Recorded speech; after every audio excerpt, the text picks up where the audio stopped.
Hi, this is Gilbert Gottfried, and I'm here with my co-host, Frank Santopadre, and this is Amazing Colossal Obsessions. Not colossal. Colossal. Amazing Colossal Cary Grant. Obsessions with the Jewish Cary Grant. Okay, you're first this Cary week, buddy. Grant is a Jew. I just wanted to repeat that. I learned so much from you. That's the most important thing. Yeah, who's Jewish? Yeah. Okay, my pick, it's funny because the last time I was on, I picked The Conversation with Gene Hackman. That's right. Now I'm picking another Gene Hackman film that came out shortly after The Conversation and is similar in mood and tone. Mm-hmm. And he's playing Harry again. In The Conversation, he was Harry Cole. In this, he's Harry Mosby, and he's a private eye. And I think the blurb on the poster was, maybe he'll find the girl, maybe he'll find himself. You have an uncanny memory. You remember the posters. Yes. You did the same thing on The Conversation. Yes. You knew the poster, you knew the tagline. I always used to love the blurbs on posters. Taglines, yeah. Yeah, the taglines. Right. Like in space, no one can hear you scream. Yes, kind of thing. Right. Or in Halloween, the night he came home. That's right. Right. Or just when you thought it was safe to go back into the water. yes, Jaws, right. or There's some great ones. Another one I think was Terror Train with Jamie Lee Curtis. Terror Train. A classic. With David Copperfield. That's right. Yes. That's right.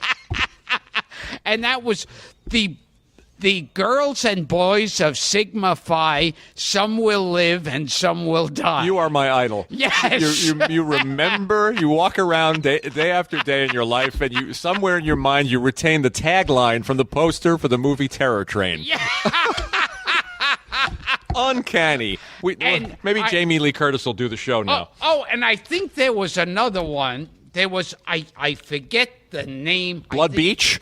No, like The Mangler, I think. The Mangler. It was in that when there was 20 slasher films that's coming out right. in a week. After Halloween and Friday the 13th, there was a spate of them. And I think the tagline for this was by knife, by axe, by pick, bye-bye. I remember that one. I do remember that one. I don't remember the picture, but I remember that one. That's great. So I pick another Gene Hackman film, and this was, Night Moves, Yeah. which is also a play on words because there's a chess move, that's the night move, but there's also the night move, like he sneaks around at night and he's a private eye and the affairs going on. And it is a case of very much like his character in The Conversation. Mm-hmm. He can only really deal with people by investigating. And so it's like he's got an awful marriage that fell apart, and he's sent to go after this girl. It's also similar to Chinatown. Mm-hmm. I think they were made around the same time. It's Arthur Penn, right? Yes. Who made it? Yeah. It's an Arthur Penn, right, who also worked with Gene Hackman in Bonnie and Clyde. Bonnie and Clyde, yeah. And later in a picture with Matt Dillon, I think called Targets. Oh, yes. Or Targets. Yes. I get it confused with the Karloff picture. But and it has title-wise, a teenage Melanie Griffith, right. And a very young James Woods. Right. It's also got Kenneth Mars. Sure. Love best Kenneth known Mars. as the Nazi who writes Springtime for Hitler. Right, or the send-up of the Lionel Atwill character in Young Frankenstein. Oh, yes. Yeah, with the mechanical arm. Nice grouping. And this actor who used to do a lot of voiceovers, I think his name was Edward Binns. Oh, yeah. Yeah. Is Edward Binns in 12 Angry Men?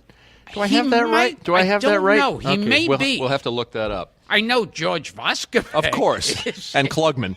And Jack Klugman. And E.G. Marshall. Yeah. I like Night Moves. Hackman did so many wonderful films in the 70s. Have you ever seen Prime Cut? Oh, yes. With Lee Marvin, where he's the heavy? And Prime Cut, I think that was later remade by Mel Gibson as Payback, wasn't it? I think so. Yeah, he's the heavy in Prime Cut, Hackman. Now was Carol O'Connor in Prime Cut? I don't think so. A very young naked Sissy Spacek was in Prime Cut. And I'm trying to remember. Gee, I saw it recently downtown at Film Forum, and it was terrific. I mean, Hackman, so many great Hackman pictures in the 70s. Oh, yeah. I'm Scarecrow. And, with Al Pacino. Right, and we mentioned The Conversation and Night Moves. I love The Poseidon Adventure. It's not a perfect film. Oh, yeah. It's a camp movie. You hate the word camp. Yeah. But I like him in it. He's better than the material. And yeah, it's and I remember there's a line in the movie. I think they're going to see a film by Manuel or whoever. What's the Buñuel? Buñuel. Yeah, I think it's Buñuel. Yeah, in this, yeah. They say we're going to a Buñuel film, and he goes, "Nah, I saw one of his films. It's like watching paint dry." Oh, interesting. Yeah. Oh, so taking a swipe at a classic director. And interestingly, you mentioned Kenneth Mars and Hackman and Mars are both in Young Frankenstein. It just hit me. Oh, wow. Hackman's playing the old blind man. Yes. Yeah. Yes. Yeah. In an unbilled. Yeah. Unbilled in an absolutely great moment. I love those Hackman pictures, and he's not making movies anymore. But what a run. I mean, arguably the best movie actor of the late 20th century. I mean, you could put him in with Duvall and yes. I mean, and Pacino and De Niro and any of them. And he and Dustin Hoffman used to be roommates. That's right. And I think Gene Hackman either got married or was living with a girl, and it was his apartment, so they had to get rid of Hoffman. And so Gene Hackman finally said, I know this other struggling actor, and he needs help paying the rent, so he needs a roommate. And that actor was Robert Duvall. I have heard that story. That's great. That's great. And when we talked about The Goodbye Girl, more weird trivia, that Neil Simon's original version of that story, Bogart Slept Here, was loosely based on Dustin Hoffman's actual life. Dustin Hoffman, a New York actor, going out to L.A. to try to make it. But that's a story for another day. I am going to talk about a movie that I saw on TCM recently. I've seen it many times, but we had Joan Kramer and David Healy on the show a couple of weeks ago, the historians, and we were talking about Henry Fonda. And I got to thinking about Henry Fonda, and my favorite Henry Fonda performance is a John Ford movie called My Darling Clementine, which you and I were talking about before we turned the mics on. It's just a terrific film. Yeah, we have the good stuff before we turn the mics on. Yes, we save the shit for the audience. It's an... But they got to find out that Cary Grant was Jewish. That's gold. That's the important thing. It's actually an early buddy movie. It's based because Victor Mature plays Doc Holliday. Plays Buddy Ebsen. Early Buddy Ebsen as Doc Holliday. I would have loved that. It's Henry Fonda plays Wyatt Earp, and it's a story of the famous shootout at the OK Corral. The story of the Earp brothers versus the Clanton gang. Walter Brennan is the patriarch of the Clanton gang. There's a famous story. I don't know if it actually happened, if it's apocryphal. Supposedly, Walter Brennan hated John Ford, and Ford asked him at one point, "Can you climb on a horse? Do you know how to climb on a horse?" And Brennan said, "I don't know, but I've won 3 Oscars. Does that account for anything?" I hope that story's true.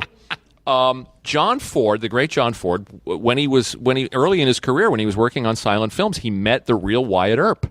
And according to legend, or according to the story, that Earp told him that this is how the story went down. This is how the gunfight at the OK Corral. He took some liberties, but basically...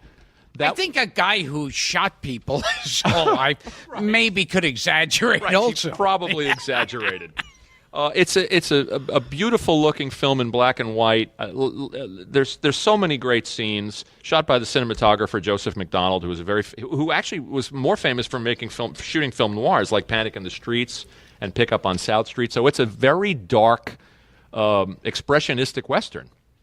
A terrific picture. Gilbert loves this, that Vincent Price was actually considered for the role of Doc Holliday before. I'm Doc Holliday, and the Tingler is loose at the OK Corral. Scream, scream for your lives. What? The Tingler has gotten loose at the OK Corral. Why did I know you were going to do that? Oh, that's brilliant. There's a terrific YouTube video, actually, Yes. if you can find it, of Jimmy Stewart and Henry Fonda interviewing John Ford. Wow. And on this, and worth seeing, which I found in my research. And Ford is talking about how he knew Wyatt Earp, and he based it on what Earp told him about the legend. Great movie. Linda Darnell is in it.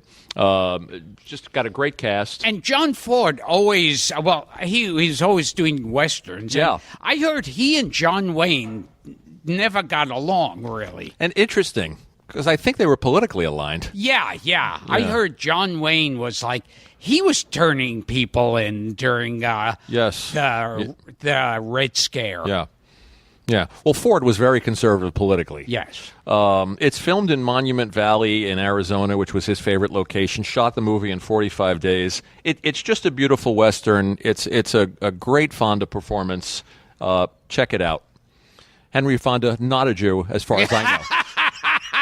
I can't be sure. And, that on his 8x10, it was a picture of him with his hand resting on his chin, and it was Henry Fonda, not a Jew. And that's why they would hire him back then. I didn't realize that. Yeah, because anti-Semitism was so prevalent, they would hire him. They didn't even know he was an actor. He wouldn't list anything that he acted in before.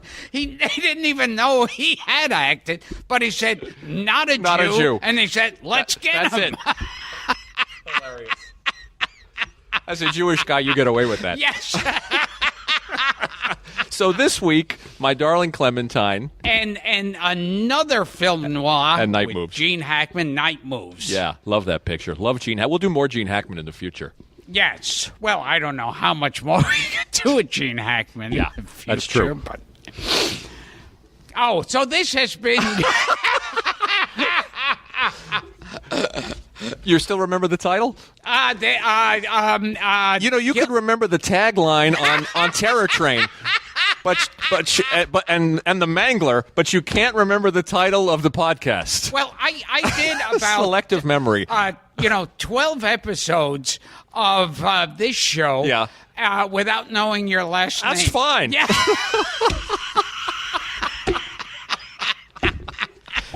At least that's hard to know. That's hard to remember. Let's see if I remember it. Santo Padre is harder than Colossal. Yes. This has been amazing, colossal obsession. Beautifully done.